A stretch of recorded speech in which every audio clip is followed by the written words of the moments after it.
अंबड येथे शिवजयंती व रमजानच्या पार्श्वभूमीवर शांतता समितीची बैठक संपन्न.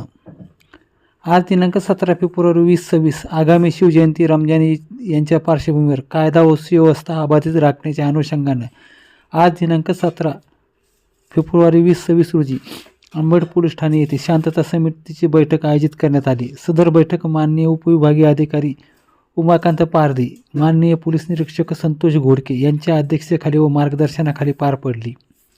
या बैठकीस नगराध्यक्ष, नगरसेवक, महावितरण व सार्वजनिक बांधकाम विभागाचे प्रतिनिधी, व्यापारी महासंघाचे पदाधिकारी, विविध संघटनेचे पदाधिकारी, पत्रकार बांधव आदींची उपस्थिती होती. बैठकीदरम्यान माननीय पोलीस निरीक्षक घोडके यांनी उपस्थितांना संबोधित करताना सांगितले की सर्व नागरिकांनी शिवजयंती उत्साहात व शांततेत साजरा करावा. मात्र सार्वजनिक शांतता, व्यवस्था व कायद्याचे पालन याबाबत कोणतीही तडजोड सहन केली जाणार नाही.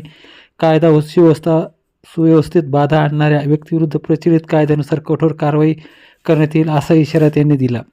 तसेच माननीय उपविभागीय अधिकारी उमाकांत पारधी यांनी सर्व धर्मीय समाज बांधवांनी परस्पर सहकार्य, समन्वय, बंधुभाव राखून दोन्ही सण शांततेत साजरे करण्याचे आवाहन केले.